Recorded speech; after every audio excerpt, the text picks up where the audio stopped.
Comme vous l'avez si bien dit, la troisième vague aujourd'hui est présente dans presque toutes les régions du Sénégal et aujourd'hui même dans la région de Kédougou. Cela inquiète tout le monde, inquiète les autorités, nous inquiète autant que tout, d'autant plus que tout le monde. Mais comme vous l'avez si bien dit, aujourd'hui cette vague touche les jeunes. Et comme on l'avait souvent fait, c'était de réitérer nos engagements auprès des autorités sanitaires, auprès des autorités administratives, pour qu'on puisse combattre ensemble la maladie. Au vu vraiment de des nouvelles que nous avons par rapport vraiment à la virulence de cette troisième vague, nos inquiétudes encore restent là. D'autant plus que la région de Kédougou fait partie des régions les plus excentrées du Sénégal. Les mesures d'accompagnement qui doivent aujourd'hui être mises à la disposition de la région pour nous et aujourd'hui à revoir, sinon même inexplicable. D'autant plus qu'aujourd'hui nous avons un CTE, bien sûr, qui est annoncé, mais qui ne joue pas normalement tout le rôle qu'il doit jouer.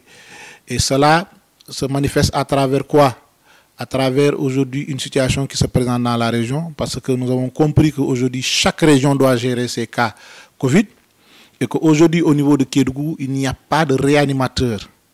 Aujourd'hui, les cas graves de Covid ne peuvent pas être normalement pris en charge ici dans la région.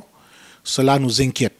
S'il faut aujourd'hui non seulement nous restreindre dans notre région et que les mesures d'accompagnement pour la prise en charge des malades Covid n'est pas d'actualité, n'est pas sur place, ça c'est nous condamner vraiment à un destin incertain.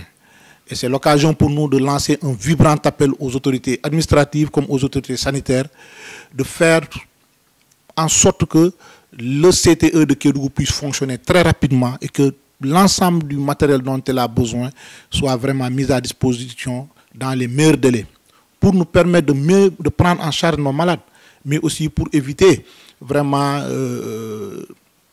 le désespoir dans la région. Parce que depuis le début de cette pandémie, c'est toute la population, c'est toutes les forces vives, c'est toutes les entités de la région qui sont mobilisées autour de cette maladie. Jusqu'au moment où je suis en train de vous parler, nous sommes en train de mettre en place des dynamiques, sensibiliser nos pères pour qu'ils aillent se vacciner, mais demander à tout un chacun de respecter les mesures barrières.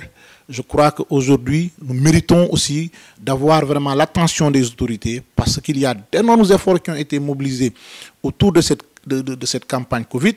Il y a lieu aujourd'hui de faire le point et de voir là où il y a des difficultés comme les régions de Kédougou où les CTE n'existent que de nom, qu'on puisse vraiment les renforcer pour qu'on ne puisse pas assister à des événements vraiment déplorables dans la région.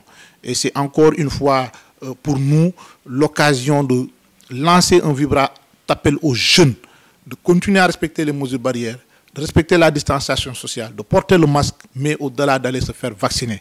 Parce que le vaccin est le seul moyen aujourd'hui de réduire la propagation, mais aussi les cas graves de la maladie. En tout cas, c'est ce que nous avons à dire et dire encore une fois que nous attendons que notre CTE fonctionne comme il devrait l'être. Parce qu'aujourd'hui, Kédougou a commencé à enregistrer ses premiers décès de la troisième vague. Et cela, si on ne prend pas garde, on risque de tous être exposés. Et cela ne permet pas vraiment d'enclencher vraiment cette dynamique populaire de tous. Parce que oui, il y a un moment où certains ne croient pas à la maladie, mais au vu de certains agissements ou bien au vu de certaines négligences, les gens risqueront de croire que oui, la maladie n'existe pas et qu'on est en train de nous leurrer. Et je crois qu'aujourd'hui, l'intérêt, ce serait quand même que tout un chacun comprenne que oui, cette maladie, elle existe bel et bien, mais au-delà, chacun a un rôle à jouer dans son éradication.